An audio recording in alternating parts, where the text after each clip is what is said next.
It is early signing day. What's in store for the Florida Gators? We'll talk about that here on Locked On Gators.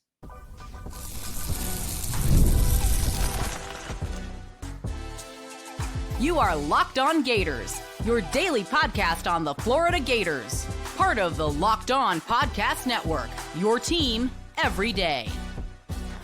Hello and welcome back to another episode of Locked On Gators, part of the Locked On Podcast Network, your team every day. Thanks for making Locked On Gators your first listen of the day every day. We are available daily and free wherever it's in the podcast and on YouTube. Happy Wednesday. Happy signing day.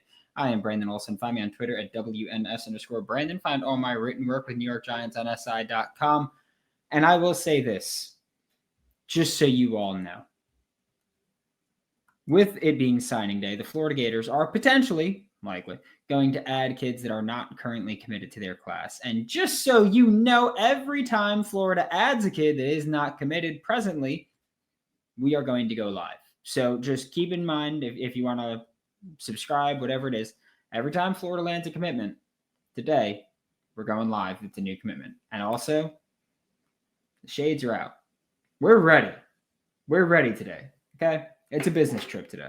Simple as that. But the Florida Gators, with their 2025 recruiting class, it's a weird situation where I think Florida is actually going to retain the overwhelming majority of their 2025 recruiting class today, because there were quite a few names that people were concerned with. And keep in mind that I'm recording this very late on Wednesday night, specifically because anything can happen, okay? Like college football recruiting can change in the blink of an eye, the sign of a check. It's as simple as that. But for guys like Ben Hanks Jr., who for a while felt like, hey, he might be flipping to Miami, I feel pretty decent about the Florida Gators keeping him in their 2025 class. Miami has not given up, and Miami will not give up, but I feel pretty decent about that one. Jalen Wiggins is someone who for a while, a couple months ago, it felt like he might be leaving, but I don't know. We've talked about this during the season too. It's felt like he's very much a Gator. Like when we had this conversation, I went on Locked On Seminoles, and we had this conversation with Brian Smith a few weeks ago, where he was like, hey, how do you feel about Jalen Wiggins? Just like, I feel good about him. I feel good about Jalen Wiggins. He became one of the Florida Gators' more, I don't know how to describe this, privately vocal recruiters. Like if you pay attention to people who speak to recruits after visits, whether it's, on 3, 24/7, whoever it may be, you speak to them. And a lot of them have mentioned, hey, yeah, I spoke to Jalen Wiggins. Jalen Wiggins has been in contact. Jalen Wiggins this. Like Jalen Wiggins has seemingly been at least pretty active with communicating with Florida Gators targets in the 2025 class, which is why I said for a while, I feel pretty good about it. I don't think you're going to be that active recruiting to Florida if you're not planning on being a Gator, right? Another name that I know that we've seen a lot of is Nashawn Montgomery, who I think Florida's leaning for Nashawn, as I think Florida is the lean for Nashawn Montgomery at this point. Not too concerned with Alabama. They seem to have prioritized other targets. I know Louisville is targeting Nashawn Montgomery, and early playing time is a factor there. And I'd imagine you're not going to be able to sell that too much at the University of Florida, which you could probably sell rotating in. But as far as being an immediate starter, immediate focal point of the offense, I don't think you're going to be able to sell that much, at least not to Nashawn. But Nashawn Montgomery is someone that I think you can keep. I think you should keep. Tayshawn Gelsey is another one where, from what I know, and the insiders know this, we've talked about this before, Tayshawn Gelsey was deciding between Florida and Florida State. And it was basically, do you want to play tight end? Because if you want to play tight end, you're going to do that at Florida. If you want to play receiver, you're going to do that at Florida State. And that really is kind of what it came down to, of which position do you see yourself at long-term? Which position do you think you'll find more success at? All that stuff. And honestly, if you're asking me, I think it's tight end. I think he's got a way higher ceiling as a mismatched tight end than he does as a wide receiver. I'm sorry, but like you look at the 6'4", 6'5" receivers, and unless you're a true freak athlete, you're probably not going to be a good separator. You're not going to be an elite player. That's just not how they work anymore. Like you look at the NFL, there's not a ton of 6'4" people that are successful without being athletic freaks. And I don't know if Tayshaun Gelsey is an athletic freak. I think he's just a height, weight, speed freak combination. That's about it. And so I think that he sticks, and especially because FSU yesterday took a 6'5" receiver that they flipped from West Virginia, a 3-star receiver there. It seems redundant to me that they would continue to recruit the tall receivers.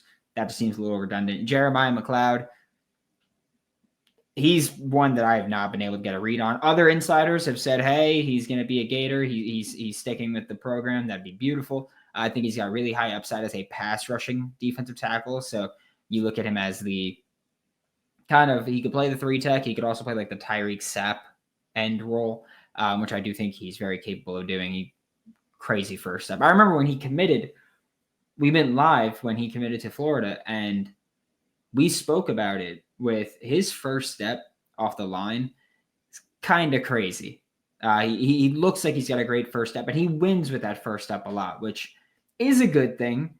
But also it's one of those things where like, hey, he's not winning with technique. He's not going out there just dominating with these great pass rush moves. He's just out athleting people. So I do think that Jeremiah McLeod's going to be a project, but I think he's shown enough of the physical tools where, first off, you've got Florida and Georgia recruiting him. And I think that that's a good enough sign that, hey, he just might be a pretty damn good football player. At least that's how I look at it. And then Chad Gasper is the next one to talk about. And honestly, I don't know. Chad Gasper, based on his tweets, is still fully locked in with the Florida Gators. I know that there's people who've said, hey, he's going to have to be a preferred walk-on if he's going to be a Gator. I can't confirm that. I haven't been able to confirm that. I've asked a couple people, and no one's been able to give a definitive answer.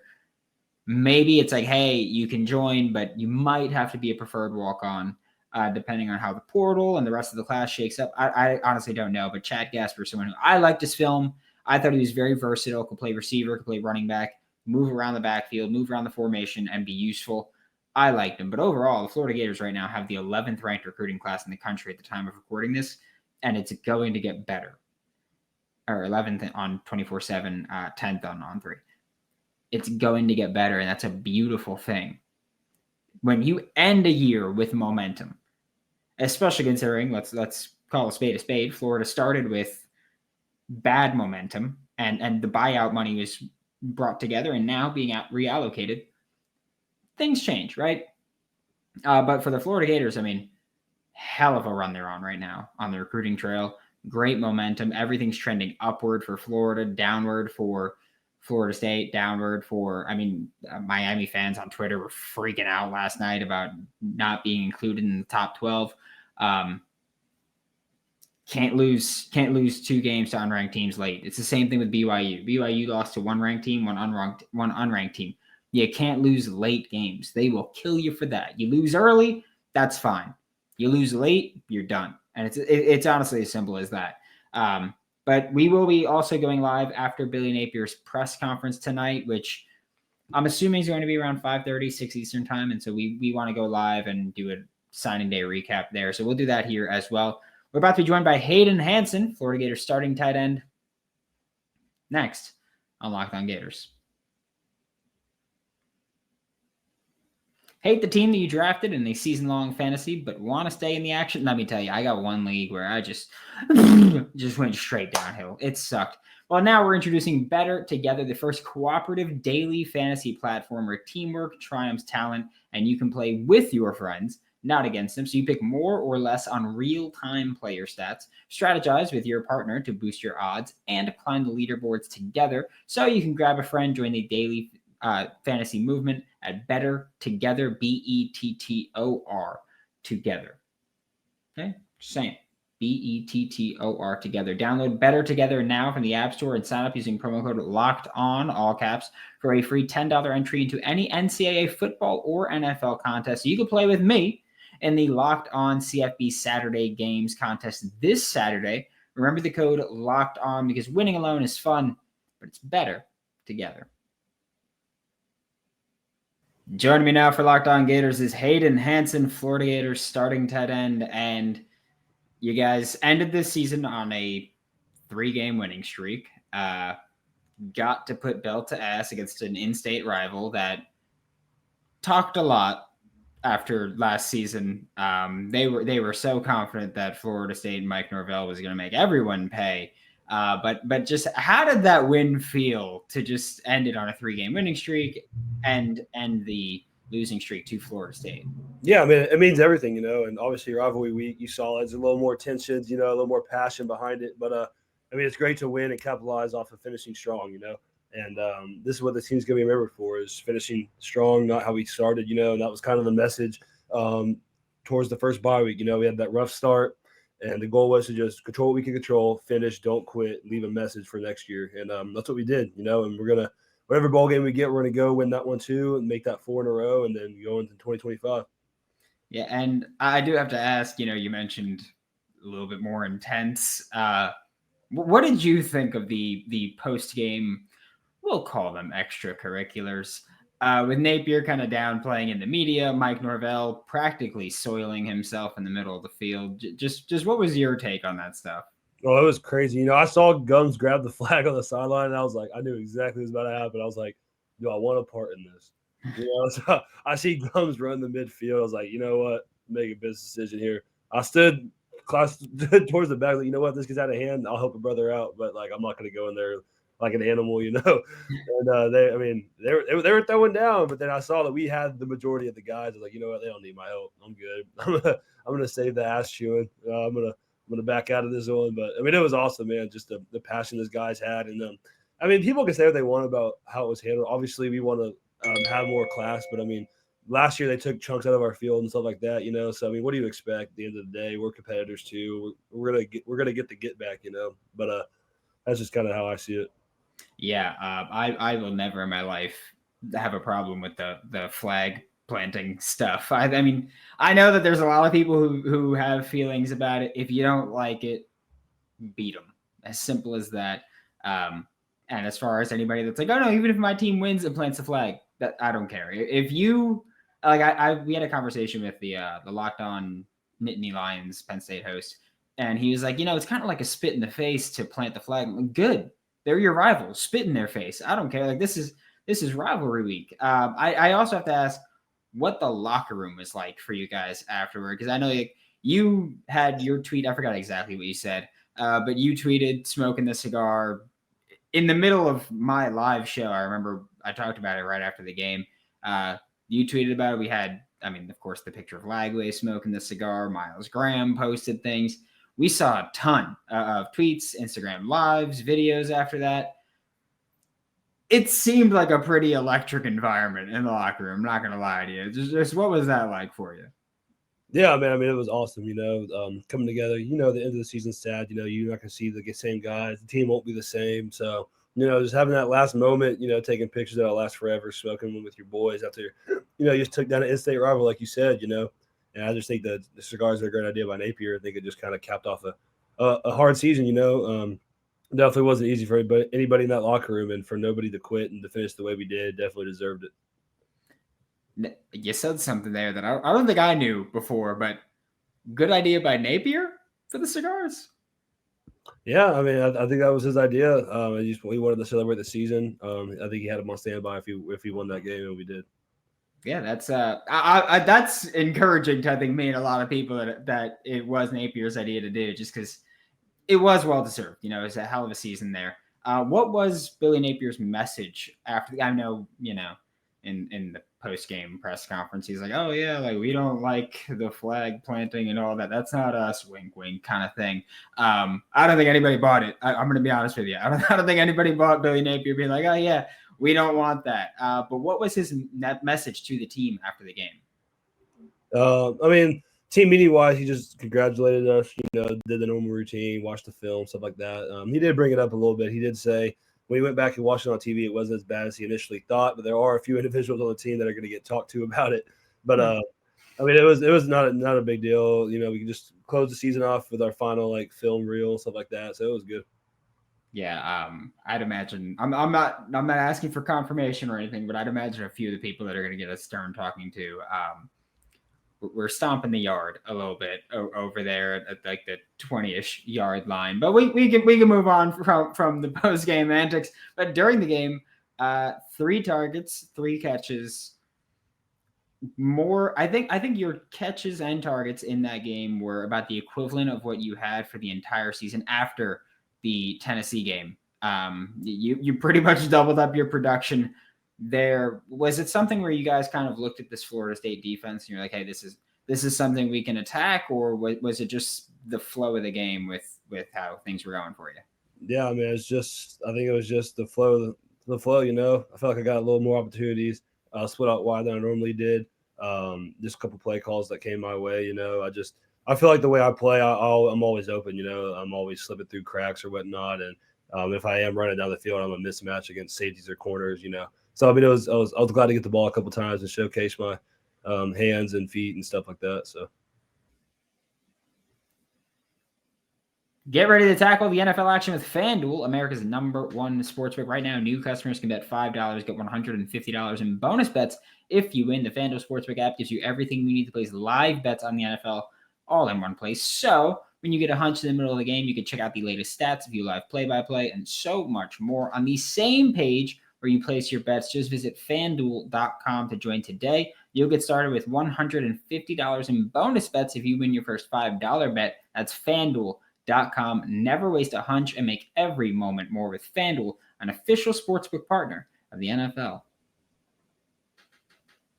Yeah, I do have to be honest with you. It's a little funny just because you are a very tall person. And so it's a little funny to watch a DB that's like my height just try to make that play. It's just funny. And just so you know, again, I got to tell you, every time I get the messages, every time you catch it, we have a group that's people pay to be a part of, and every time you catch it, it's just all caps Hayden. Just the text comes in of just people just celebrating that. So just know the listeners love you here. And I do have to give you guys additional credit because you guys broke a lot of streaks this year. It was the Kentucky losing streak, which had been years there. It was the LSU losing streak, which had been years there. Florida State losing streak, all the first time that a Billy Napier team has beaten those 3 teams.